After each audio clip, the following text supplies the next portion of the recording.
cher élu. L'instant où tu cesses de jouer un rôle devant les autres est celui où ils comprennent que tu ne fais ni rien. Il existe un moment très précis dans l'existence où le bruit environnant se modifie. Ce n'est pas spectaculaire. Cela ne s'accompagne pas d'applaudissements ni d'affrontements. Cela survient avec un silence gênant de l'autre côté, un délai dans les réponses, un changement soudain dans la manière dont les gens évoluent autour de toi. Ce silence n'est pas de la confusion, c'est du calcul. Et cela n'arrive que lorsque quelqu'un réalise que la version de toi qu'il croyait saisir a disparu. Voici une vérité que la majorité des individus ne mentionnent jamais. Dans les milieux à haute pression, qu'ils soient professionnels, politiques, psychologiques ou même spirituels, ceux qui provoquent le plus de bouleversements sont rarement les plus bruyants. Ce sont ceux qui cessent de réagir. Les études comportementales révèlent constamment que lorsqu'une personne rompt un schéma prévisible sans justification, les observateurs éprouvent une dissonance cognitive. Autrement dit, le cerveau panique quand il ne peut plus anticiper ton prochain geste. Cette panique n'a rien de théâtral en surface, mais intérieurement, elle déclenche une réévaluation mêlée de suspicion et parfois de crainte. En résumé, ton calme, ton changement calculé oblige les gens à réécrire complètement leur dossier mental à ton sujet. Et c'est précisément ce qui s'est produit avec ta dernière action.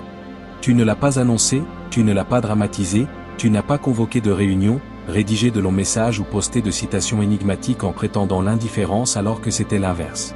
Tu as simplement agi, de manière nette, précise, et d'un silence presque irrespectueux. Le genre de silence qui pousse les gens à ressasser les conversations à 3 heures du matin en se demandant quand ils ont perdu la main. Chose intéressante. Le moment où tu as cessé de t'expliquer est celui où ils ont commencé à s'expliquer toi-même, très maladroitement. Il y a une forme d'humour noir là-dedans. Les mêmes personnes qui se sentaient 10 coups d'avance organisent désormais des réunions imaginaires dans leur tête, tentant de décrypter un coup d'échec que tu as joué sans renverser une seule pièce. Tu n'as pas haussé le ton, tu n'as pas brûlé de pont. Tu n'as même pas regardé en arrière pour voir qui avait remarqué. Et c'est cela qui les a convaincus, car rien ne déstabilise plus quelqu'un que de comprendre que la personne qu'il sous-estimait n'a pas disparu, n'a pas craqué, n'a pas cherché à se venger. Elle a simplement amélioré sa position et a continué d'avancer. Il ne s'agit pas de prouver quoi que ce soit. C'est l'instant où ils ont tacitement admis, sans jamais le verbaliser, que tu n'es plus une personne avec qui jouer, à qui mettre la pression ou que l'on peut prévoir. Ta dernière action n'a pas fait de bruit. Elle a fait sens, et le sens, dans un environnement inadéquat, ressemble à une menace. C'est là que cette histoire commence. Premièrement, ton dernier mouvement a fait preuve de retenue là où l'on attendait le chaos. Ils étaient prêts pour le vacarme. C'est l'aspect que la plupart ne saisissent pas. Quand la tension monte, quand la pression s'accumule, quand quelqu'un se sent acculé, l'attente est presque automatique.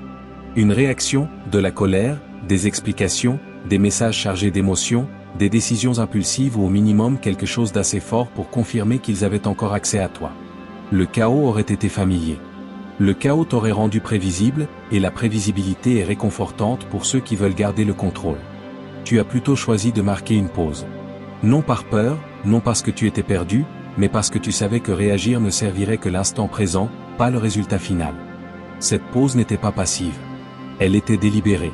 Elle leur a signifié que tu pensais 2 ou 3 coups d'avance alors qu'ils attendaient encore que tu trébuches dans le piège tendu.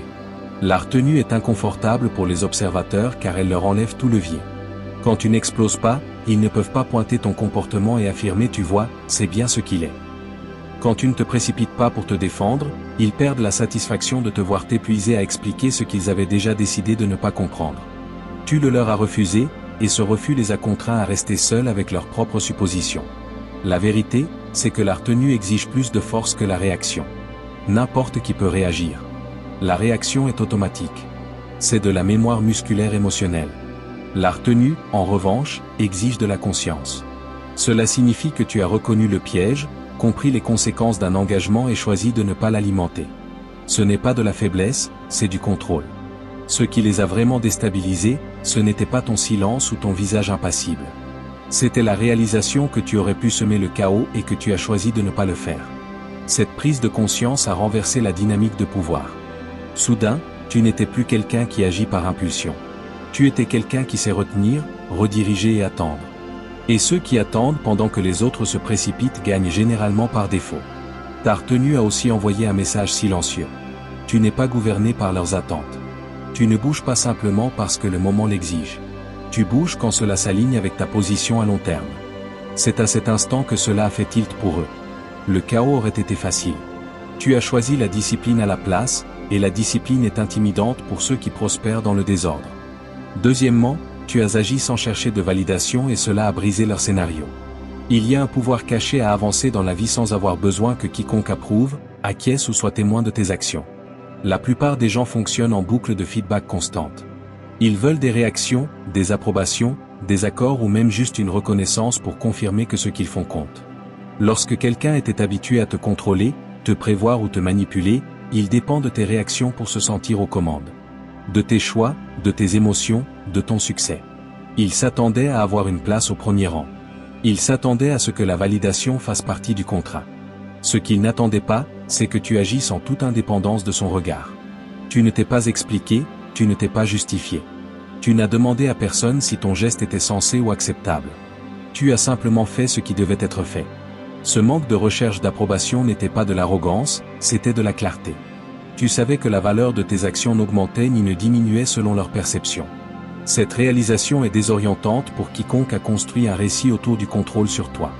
Soudain, leur influence, leur pouvoir, leur avantage prédictif se sont évaporés. Les gens en quête de validation laissent une traînée. Ils annoncent chaque décision, chaque pensée, chaque réponse émotionnelle. Ton indépendance a effacé toute trace.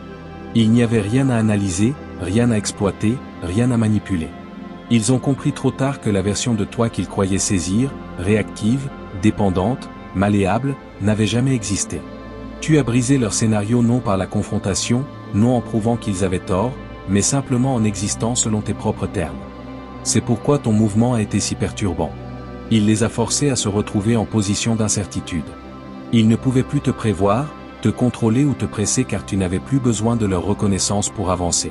Tu opérais sur ta propre autorité, et l'autorité sans validation est magnétique, déroutante et effrayante pour ceux qui prospèrent en contrôlant les réactions. Ton indépendance n'a pas simplement changé la partie, elle l'a entièrement réécrite. Ils ont appris en temps réel qu'ils n'avaient plus de rôle dans ton histoire, et cette réalisation a frappé plus fort qu'aucun argument n'aurait pu le faire. Agir sans chercher de validation n'est pas juste un geste, c'est une déclaration. Et l'intensité silencieuse de cette déclaration est ce qui les a enfin fait voir la vérité sur toi. Troisièmement, tu as fermé une porte sans la claquer. Il y a une subtilité à partir que la plupart des gens ne perçoivent absolument pas. Partir en colère, crier, brûler les ponts ou faire une scène, c'est facile. C'est le drame que tout le monde attend. Mais fermer une porte calmement, avec décision et sans chaos, cela porte un poids qui ébranle les gens d'une manière que les cris n'atteindront jamais. Quand tu t'en vas avec une sérénité définitive, tu ne te retires pas simplement d'une situation. Tu modifies la perception de qui détient le pouvoir. Cette porte n'est pas qu'une métaphore, c'est une affirmation. Tu décides quand et comment les connexions commencent et s'achèvent, et personne d'autre n'a son mot à dire. Lorsque tu es parti sans combattre, sans trop t'expliquer, sans laisser une traînée de débris émotionnels, ils ont compris quelque chose d'important. Tu ne partais pas par faiblesse. Tu ne fuyais pas, tu ne réagissais même pas. Tu agissais avec intention. C'est cela qui les a fait marquer un temps d'arrêt. Peut-être même paniquer intérieurement. Ils s'attendaient à une réaction qu'ils pourraient contrôler, un combat qu'ils pourraient gagner, un peu de chaos qu'ils pourraient manipuler. Au lieu de cela, ils n'ont rien eu de tout ça. Ils ont eu quelque chose de bien plus menaçant. Ta clarté. Fermer une porte calmement force à la réflexion de l'autre côté. Les gens commencent à examiner leurs propres actes, leurs propres erreurs et le rôle qu'ils ont joué en laissant quelqu'un partir sans résistance. C'est un miroir qu'ils ne peuvent éviter. Et contrairement à une dispute publique qui leur permet de se justifier et de poursuivre leur récit, ton silence les laisse sans excuse. Ils sont confrontés à la réalité de la situation, et c'est bien plus déstabilisant que tout ce qui est bruyant ou théâtral. Il y a aussi une élégance dans ce geste qui parle plus fort que n'importe quel argument. Il dit, c'est terminé, mais je n'ai pas eu besoin de le prouver. Je suis en contrôle, par mes actes, et ma valeur ne dépend pas de la reconnaissance d'autrui. C'est à ce moment-là qu'ils ont saisi que tu ne faisais plus partie du système qu'ils pensaient maîtriser. Tu as fermé la porte et gardé la clé. Ils savent désormais que ce départ n'était pas une perte pour toi. C'était une confirmation ultime de ton pouvoir. Et ce pouvoir silencieux résonne plus longtemps que n'importe quel cri. Quatrièmement, tu as fait un geste qui t'a bénéficié même si personne ne l'a remarqué. Le vrai pouvoir ne se mesure pas en applaudissements, en likes ou en reconnaissance. La plupart des gens fonctionnent sous l'illusion que la valeur n'existe que lorsqu'elle est reconnue. Ils passent leur vie à chercher l'attention, la validation ou une preuve visible que ce qu'ils font compte. Toi, en revanche, tu as agi différemment. Tu as accompli un geste qui a consolidé ta position, fait avancer tes objectifs ou protégé ton avenir. Et tu ne l'as pas annoncé. Tu n'avais besoin de personne pour le voir, l'approuver ou le comprendre. Cette action invisible, passée inaperçue pour la majorité, a plus de poids que n'importe quel grand geste. Ce qu'ils n'ont pas saisi, c'est que les actions menées calmement, sans représentation, sont impossibles à manipuler. Quand tu agis pour le résultat plutôt que pour la reconnaissance, tu te retires complètement de l'influence des autres. Les gens habitués à prévoir ton comportement, orienter tes choix ou exploiter tes réactions se sont soudain retrouvés exclus. Ils ont compris trop tard que pendant qu'ils étaient occupés à suivre les mouvements visibles, tu sécurisais les fondations sous leurs pieds.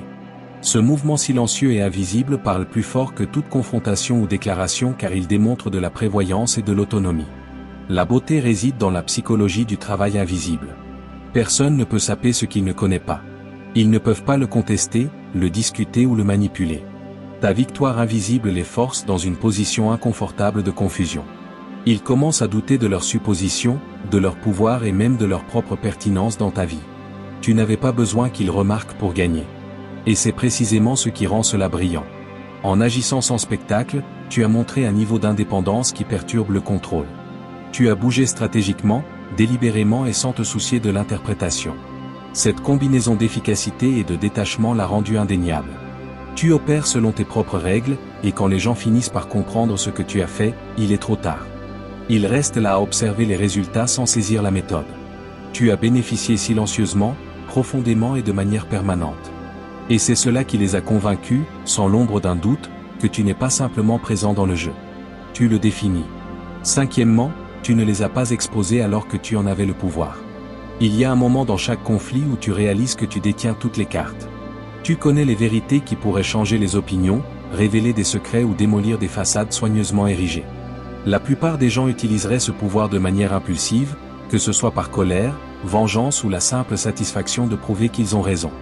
Toi, cependant, tu ne l'as pas fait. Tu as compris qu'exposer quelqu'un n'est pas toujours une victoire. C'est souvent un piège qui te maintient lié à leur chaos. En choisissant de ne pas les exposer, tu as démontré un niveau d'intelligence et de maîtrise que peu atteignent, et cette tenue seule déstabilise plus que n'importe quelle confrontation. Ta décision de garder le silence n'était pas passive. Elle était délibérée et stratégique.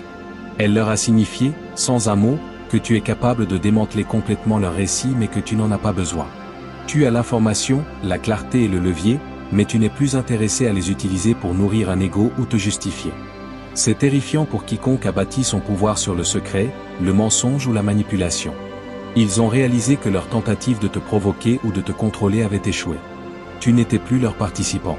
Tu étais leur observateur, et les observateurs perdent rarement. Ne pas les exposer a aussi envoyé un message clair sur ta maturité et ta prévoyance. Cela a montré que tes victoires ne sont pas temporaires, spectaculaires ou réactives. Elles sont durables. Tu opères selon une stratégie à long terme, pas pour une satisfaction immédiate. Pendant qu'eux s'agitaient, alimentaient des conversations et questionnaient leurs propres actes, toi, tu avançais imperturbable et inébranlable. Et l'aspect le plus puissant, c'est que ton silence les a forcés à se confronter à eux-mêmes. Sans ta confirmation, sans exposition publique, ils n'avaient d'autre choix que d'affronter leur propre comportement intérieurement. Cette confrontation interne est bien plus efficace que tout ce que tu aurais pu exprimer extérieurement. Elle modifie leur manière de penser, d'aborder ta personne et d'essayer d'interagir à l'avenir. En ne les exposant pas, tu ne t'es pas seulement protégé. Tu as entièrement redéfini la dynamique de pouvoir. Tu leur as fait prendre conscience que leur manipulation était transparente à tes yeux, et cette connaissance seule est une forme d'autorité silencieuse et irrésistible. Ils savent désormais que tu aurais pu agir mais que tu as choisi de ne pas le faire. Et ce choix les a laissés impuissants d'une manière qu'aucun argument n'aurait pu accomplir. Sixièmement, tu as refusé de débattre avec des mensonges conçus pour te provoquer. Les gens prospèrent grâce aux réactions, surtout quand ces réactions valident leur version de la réalité. Les mensonges sont des outils de manipulation puissants car ils forcent l'autre à répondre, à se défendre ou à expliquer ce qui est déjà évident. La plupart des gens tombent dans le piège sans même s'en rendre compte. Ils justifient, clarifient ou tentent de raisonner face aux faussetés, pensant que prouver la vérité restaurera le contrôle. Toi, tu ne l'as pas fait. Tu as reconnu que débattre avec des mensonges, c'est donner de l'énergie à des illusions, et tu as choisi de préserver ton énergie à la place. Ce refus d'engager est bien plus perturbant qu'une quelconque argumentation. En ne répondant pas, tu as brisé leurs attentes d'une manière impossible à anticiper. Ils avaient anticipé comment tu réagirais, quels mots tu emploierais, comment tu pourrais trébucher ou faiblir. Toute leur stratégie reposait sur ta participation au récit qu'ils avaient créé. Quand tu n'as pas mordu à l'hameçon, tout ce sur quoi ils comptaient s'est effondré silencieusement. Ils ont réalisé qu'ils n'étaient pas aux commandes, et cette prise de conscience a frappé plus fort car elle n'était pas théâtrale. Elle était calme, délibérée et indéniable. Ignorer les mensonges les a aussi forcés à affronter une vérité qu'ils ne peuvent esquiver. Tu opères selon tes propres termes. Ils ne pouvaient pas manipuler tes émotions ou créer un spectacle pour t'obliger à te défendre.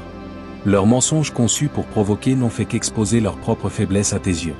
Tu n'as pas perdu de temps à corriger, expliquer ou confronter car cela aurait rendu leur fausseté plus pertinente. Ton détachement a transformé le mensonge en reflet d'eux-mêmes, pas de toi. Et ce changement de perspective est profondément déstabilisant. La brillance de ce geste réside dans sa subtilité. Le silence face à la tromperie n'est pas de l'inaction, c'est du pouvoir. Cela communique que tu es au-dessus des tentatives mesquines de contrôle, de honte ou de piège. Tu es devenu intouchable non pas parce que tu les as démentis, mais parce que tu as refusé de participer selon leurs conditions. Ce refus ne te protège pas seulement. Il les force à reconnaître au fond d'eux que leur stratégie ne fonctionne plus.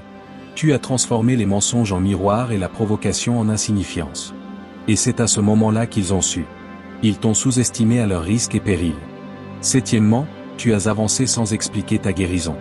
La guérison est profondément personnelle, et au moment où tu commences à la justifier auprès des autres, tu leur donnes du pouvoir sur ton progrès. La plupart des gens, lorsqu'ils se remettent d'une blessure, d'une trahison ou d'un traumatisme, se sentent obligés de s'expliquer, de prouver qu'ils vont bien ou de montrer qu'ils ont grandi. Toi, tu ne l'as pas fait.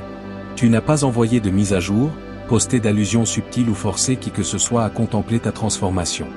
Tu as simplement avancé.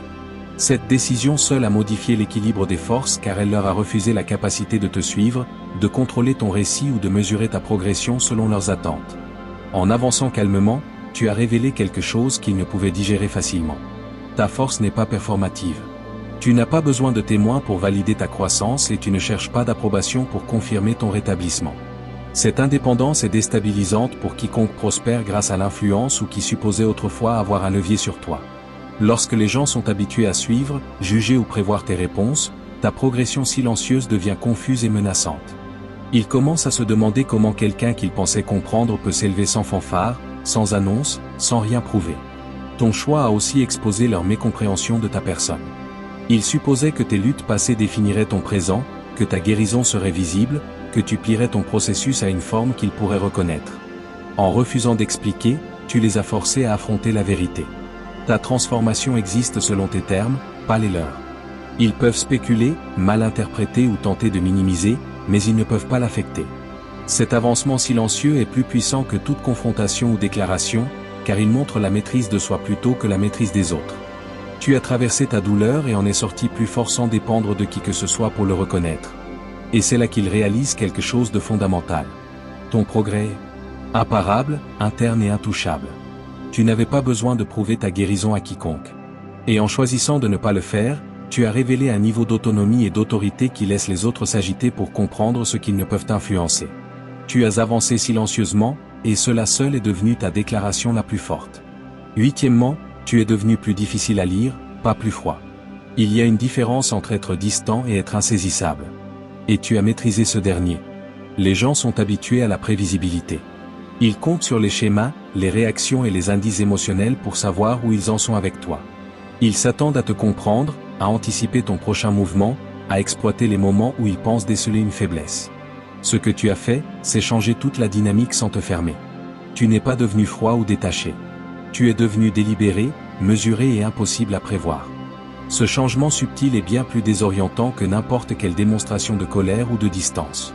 En devenant plus difficile à lire, tu les as forcés à l'incertitude. Ils ne pouvaient plus compter sur tes expressions, tes mots ou ton timing pour faire des suppositions sur toi. Cette incertitude est inconfortable car les humains sont programmés pour craindre l'imprévisibilité, surtout lorsqu'il s'agit de quelqu'un qu'ils ont tenté de contrôler. Quand ils ont réalisé qu'ils ne pouvaient plus anticiper tes réactions, leur sentiment de sécurité s'est dissous. Ce qui était autrefois une voie claire d'influence est devenu un labyrinthe sans carte. Et soudain chaque mouvement qu'ils envisageaient prenait plus de temps, semblait plus risqué et perdait en assurance. La beauté de cela ne réside pas dans la confusion pour la confusion. Elle réside dans le pouvoir que cela te confère. Être insaisissable ne signifie pas que tu agis sans ressentir. Cela signifie que tu choisis soigneusement tes actions, gardant tes intentions et pensées privées jusqu'au moment où tu décides de les révéler. Ce niveau de discrétion te rend intouchable d'une manière qu'ils ne peuvent formuler. Tu n'es plus un participant à leur jeu. Tu es le joueur qu'ils ne peuvent anticiper. Ce changement communique aussi le contrôle sans confrontation. Ils peuvent sentir que quelque chose a changé même s'ils ne parviennent pas à le définir. Cette conscience les ronge, créant de l'hésitation et du doute à chaque interaction. Les gens autrefois confiants dans leur capacité à t'influencer se sentent soudain vulnérables. Tu n'as pas élevé de mur, tu as affiné tes points d'accès. Tu ne les as pas repoussés. Tu t'es rendu stratégiquement insaisissable. Et cette différence subtile mais profonde est ce qui les convainc que tu opères à un niveau qu'ils ne peuvent pénétrer, les laissant à la fois déstabilisés et conscients de ta maîtrise silencieuse. Neuvièmement, tu as cessé de corriger les gens qui te comprenaient mal. Il y a un pouvoir à laisser les malentendus exister sans interférence. La plupart des gens ressentent le besoin de clarifier, expliquer ou se justifier lorsque quelqu'un se trompe à leur sujet. Ils pensent que corriger prouve l'intelligence, la force ou la crédibilité. Ce qu'ils ne réalisent pas, c'est que réagir à chaque mauvaise interprétation ne fait que les maintenir en contrôle du récit. Tu as brisé ce cycle en refusant de corriger qui que ce soit. Et ce refus est bien plus menaçant que n'importe quel argument. En permettant à de fausses versions de toi d'exister, tu as annihilé leur capacité à t'influencer. Chaque malentendu qui t'aurait autrefois frustré est devenu sans importance. Leurs jugements erronés, leurs suppositions et leurs histoires ne dictaient plus tes actions ni tes pensées. Tu n'avais pas besoin d'intervenir pour te défendre car la vérité sur toi ne dépend pas de leur perception. Cette indépendance est déconcertante pour quiconque comptait sur tes réactions pour se sentir dominant ou supérieur. Soudain, leurs idées soigneusement construites à ton sujet n'avaient plus de poids. Ce n'était plus que du bruit. Ce qui rend ce geste extraordinaire, c'est qu'il expose leur faiblesse. Les gens qui comptent sur les malentendus pour manipuler ou contrôler supposent que tu vas t'engager, expliquer ou réagir. Quand tu ne le fais pas, leurs suppositions s'effondrent sous leur propre poids. Ils sont forcés de confronter le fait que tu n'es pas accessible selon leurs conditions. Ils commencent à questionner leur propre jugement, à rejouer les interactions et à réaliser que la version de toi qu'ils pensaient comprendre n'avait jamais existé. Ce doute interne est bien plus puissant que toute confrontation pourrait le créer. Permettre aux malentendus de persister met aussi en lumière ta confiance et ton intelligence émotionnelle. Cela signale que tu n'as pas besoin de validation, d'approbation ou de reconnaissance de leur part pour fonctionner efficacement. Tes actions, décisions et présence parlent plus fort que toute explication. En choisissant le silence plutôt que la correction, tu t'es distingué des réactions ordinaires et as démontré une forme rare de maîtrise. Contrôle sur ton récit, ton énergie et ta paix. Dans cette décision calme et délibérée, ils ont enfin compris. Tu n'es plus un participant à leurs interprétations. Tu es l'auteur de ta propre réalité, intouchable et imperturbable. Dixièmement, tu as fait la paix avec le fait d'être sous-estimé. Être sous-estimé est souvent perçu comme une faiblesse, quelque chose à corriger, à défendre ou à prouver faux. La plupart des gens paniquent lorsqu'ils réalisent que quelqu'un a mal jugé leurs capacités ou leurs intentions. Ils s'agitent, réagissent, surcompensent ou tentent de s'affirmer bruyamment pour corriger la méprise. Toi, tu ne l'as pas fait. Tu l'as accepté. Tu as fait la paix avec cela. Cette acceptation n'est pas de la résignation. C'est une déclaration de contrôle. En laissant les autres te sous-estimer, tu as créé un avantage invisible, un qu'ils ne pouvaient voir, prévoir ou manipuler. Lorsque les gens te sous-estiment, ils laissent des failles dans leur garde. Ils supposent connaître tes limites, tes réactions, tes capacités. Et ce faisant, ils ouvrent des portes que tu peux traverser calmement. Tu n'avais pas besoin d'annoncer tes forces ou de prouver ton potentiel. Tu as simplement agi, bougé et accompli d'une manière qui rendait leurs suppositions sans objet. C'est là que réside le vrai pouvoir. La sous-estimation joue en ta faveur quand tu refuses de réagir, car cela te permet d'opérer sous le radar tandis qu'ils restent piégés dans leur propre perception erronée. Il y a aussi un avantage psychologique à être sous-estimé. Les gens qui pensent être en avance relâchent leur vigilance, prennent des raccourcis et sous-estiment les conséquences de leurs actes. Pendant ce temps, toi tu es conscient, préparé et délibéré. Chaque pas que tu fais est calculé et chaque victoire silencieuse est amplifiée car elle se produit en dehors de leurs attentes. Leur mauvais jugement devient ton outil, pas ton obstacle. Faire la paix avec le fait d'être sous-estimé communique aussi une sécurité intérieure.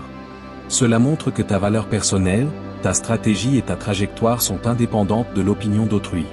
Tu n'as pas besoin de justifier ton chemin et tu n'as pas besoin de diffuser ton pouvoir pour le ressentir.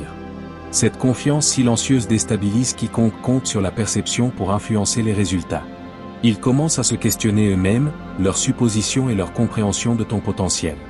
En acceptant la sous-estimation, tu ne l'as pas simplement subie. Tu l'as transformée en arme. Tu as tourné l'aveuglement de quelqu'un d'autre à ton avantage. Et ce faisant, tu as révélé un niveau de maîtrise et de patience que la plupart des gens ne voient jamais venir. Le moment où ils ont réalisé que tu n'étais pas seulement conscient de leur sous-estimation, mais que tu prospérais grâce à elle, c'est là qu'ils ont vraiment compris ta profondeur, ta force et le fait que tu opères sur un plan qu'ils ne peuvent atteindre. 11e, tu n'es pas revenu au cycle familier même quand on t'y invitait. Les gens supposent que tout le monde a un point de rupture, un endroit où les vieilles habitudes, les anciennes relations et les anciens schémas les ramèneront. Ils s'attendent à ce que la loyauté, la culpabilité, la nostalgie ou même la curiosité agissent comme des aimants. La plupart des gens, lorsqu'ils sont tentés, retombent dans les cycles familiers car ils cherchent le confort, l'approbation ou la connexion, même lorsque ces cycles sont toxiques ou limitants. Toi, tu ne l'as pas fait. Tu as refusé. Même lorsque l'invitation était là, même lorsque la porte était ouverte, même lorsque cela semblait naturel ou attendu, tu es resté tourné vers l'avant. Ce refus est une déclaration plus forte que les mots. Cela leur dit que tu n'es plus disponible selon les conditions qu'ils ont conçues. En ne revenant pas, tu redéfinis les frontières de ta vie. Ils avaient imaginé que ton histoire dicterait tes choix, que la familiarité te rendrait prévisible. Lorsque tu n'es pas revenu, ils ont réalisé qu'ils n'avaient plus de levier sur tes décisions. Leur tentative de manipuler à travers un passé partagé, de vieilles émotions ou même de simples routines s'est révélée inefficace. C'est le moment où ils ont compris que ta loyauté et ton attention se méritent selon tes termes, ne s'exigent pas par la proximité ou le souvenir. Refuser de réintégrer les cycles familiers communique aussi la maîtrise de soi. Cela montre que tu es conscient de tes schémas, de tes déclencheurs et des environnements qui ne te servent plus. Tu agis avec intention plutôt que par impulsion. Tu n'as pas besoin de répétition pour te sentir en sécurité ou validé. Ce genre d'indépendance met les gens mal à l'aise car il perturbe le scénario qu'ils s'attendaient à te voir suivre. Il y a un pouvoir subtil dans ce geste. En ne revenant pas, tu forces la réflexion de l'autre côté.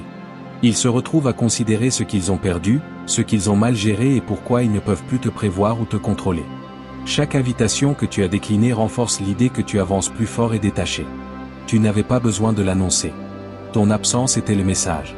En refusant les cycles familiers, tu as démontré que ta croissance, tes décisions et ta vie sont gouvernées par ta vision, pas par l'habitude ou l'attente. Cette réalisation les a déstabilisés plus que toute confrontation car elle a confirmé que tu opères pleinement selon tes propres termes, intouchable par la gravité du passé. 12e, tu as choisi l'alignement plutôt que l'urgence. La plupart des gens agissent par urgence. Poussés par la peur de manquer quelque chose, la pression ou le besoin d'être vus en mouvement, ils se précipitent dans les décisions, saisissent les opportunités qui semblent immédiates et sacrifient souvent la stabilité à long terme pour des apparences à court terme. Toi, tu ne l'as pas fait. Tu as choisi l'alignement plutôt que l'urgence. Tu n'as pas agi simplement parce que c'était disponible ou exigé. Tu as attendu ce qui correspondait vraiment à ta vision, tes valeurs et ta stratégie. Cette patience a envoyé un signal plus fort que n'importe quelle déclaration. Tu es en contrôle de ton timing et rien d'extérieur ne dicte ton rythme. En priorisant l'alignement, tu as exposé un niveau de discernement que la plupart des gens ne développent jamais. Les autres s'agitent, paniquent ou s'engagent à outrance quand l'horloge tourne ou quand quelqu'un les presse. Ils supposaient que tu ferais de même. Quand tu ne l'as pas fait, cela a perturbé leurs attentes. Ils ont réalisé que leur tentative de te manipuler ou de te précipiter était inefficace. Tu opères sur le principe, pas sur la pression. Tu bouges seulement quand les conditions sont bonnes. Et ce genre de discipline est assez rare pour déstabiliser quiconque présume te comprendre. Choisir l'alignement protège aussi ton énergie et ton intégrité. Chaque action que tu entreprends maintenant sert un objectif, qu'elle soit visible ou invisible aux autres. Tu ne dilues pas tes efforts pour satisfaire des demandes externes ou des délais superficiels. Cela signifie que chaque mouvement que tu fais porte de l'impact et de l'élan. Pendant que ceux qui réagissent à l'urgence s'épuisent à poursuivre des résultats éphémères, ton silence ou ton délai n'est pas de la faiblesse, c'est de la préservation stratégique. Et les gens qui ne reconnaissent pas la différence restent dans la confusion, se demandant pourquoi tu ne paniques pas comme eux le feraient. Le pouvoir dans cette décision réside dans le contrôle. Tu n'as pas simplement agi délibérément, tu as agi avec prévoyance.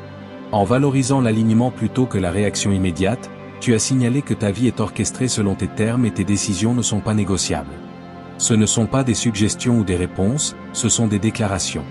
Quand les gens voient enfin que tes choix sont gouvernés par le principe, le but et le timing, ils comprennent que tu es intouchable dans ta concentration, inébranlable dans tes priorités et impossible à manipuler à travers la fausse urgence qu'ils ont tenté d'imposer. 13e, tu es resté constant quand personne ne te récompensait. La constance est facile quand les gens regardent, quand les louanges pleuvent et quand la reconnaissance est immédiate. Le vrai test de caractère, cependant, apparaît dans les moments où personne ne remarque, n'applaudit ou ne valide tes efforts. C'est là que la plupart des gens flanchent, ils ralentissent, coupent les coins ou perdent leur focus car l'attention externe a disparu. Toi, tu ne l'as pas fait. Tu es resté sur la voie. Tu as maintenu tes standards, suivi tes principes et continué d'avancer, même quand cela semblait invisible au monde. Cette constance inébranlable est un type de pouvoir silencieux que les gens sous-estiment d'abord, mais c'est celui qui laisse un impact durable. En continuant sans récompense ni reconnaissance, tu as révélé la vérité sur tes motivations. Tu agis non pas pour l'approbation, non pas pour la reconnaissance et certainement pas pour la validation de quelqu'un d'autre.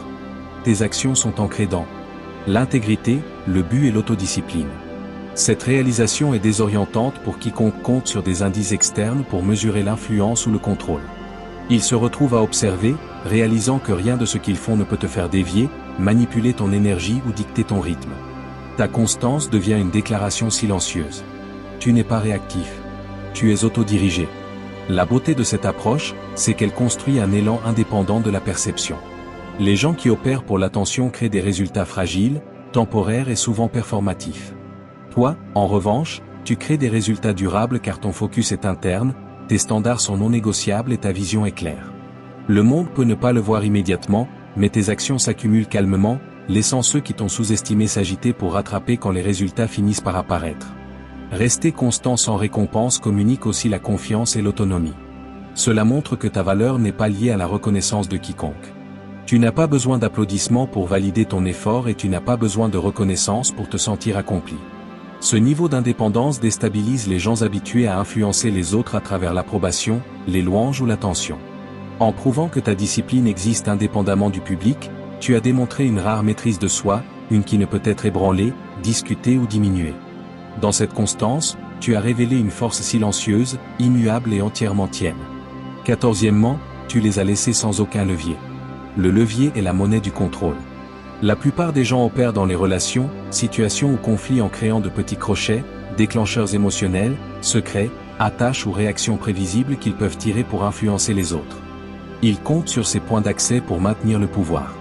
Ce que tu as fait, c'est enlever chaque crochet. Tu ne t'es pas simplement défendu ou repoussé. Tu as veillé à ce qu'il ne reste rien qu'ils puissent exploiter. Ce genre de geste est subtil, stratégique et terrifiant pour quiconque s'est habitué à manipuler les circonstances ou les gens. En laissant zéro levier, tu as changé toute la dynamique sans un seul argument ou confrontation. Ils ne pouvaient plus utiliser tes émotions, ton histoire, tes faiblesses ou tes schémas contre toi. Leurs méthodes habituelles d'influence ont complètement échoué. Chaque tentative de provoquer, contrôler ou presser a été accueillie par la neutralité, la clarté et la décision. Cela les a laissés frustrés, déséquilibrés et douloureusement conscients de l'étendue du pouvoir perdu. Ils ont réalisé que chaque voie traditionnelle sur laquelle ils comptaient pour te diriger ou te plier à leur volonté était désormais fermée. Et cette conscience est bien plus désorientante qu'une confrontation dramatique. Enlever le levier communique aussi la maîtrise. Cela dit que tu opères depuis une position de force indépendante de la perception ou de la participation de quiconque. Tu n'es pas réactif, tu n'es pas prévisible. Tu n'es pas disponible pour la manipulation. Quand quelqu'un reconnaît qu'il ne peut plus t'influencer ou te presser, il réévalue instinctivement son approche, sa stratégie et sa compréhension de tes capacités. L'aspect le plus puissant de ce geste, c'est qu'il ne repose pas sur le bruit, l'explication ou la preuve. Tu t'es simplement rendu inexploitable. Chaque mot, chaque réaction, chaque décision était filtrée à travers la stratégie et la possession de soi. Cela laisse une vérité silencieuse et indéniable. Tu opères sur un plan où les autres ne peuvent t'atteindre. Leur influence est partie, et le moment où ils l'ont réalisé, ils ont compris quelque chose de critique. Ils ont sous-estimé non seulement ton pouvoir, mais ta conscience. En laissant zéro levier, tu ne t'es pas simplement protégé. Tu as révélé l'étendue complète de ton autorité, de ton indépendance et de ton contrôle. Et cette révélation est inoubliable. Conclusion, tout ce que nous avons exploré ici pointe vers une vérité indéniable. Tu opères à un niveau que la plupart des gens ne peuvent même pas commencer à comprendre.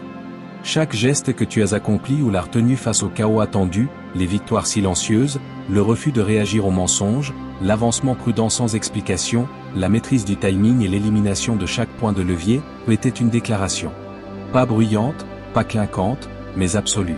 Tu as prouvé que le vrai pouvoir n'est pas dans le bruit ou le fait d'être vu, il est dans le contrôle, la conscience et la discipline.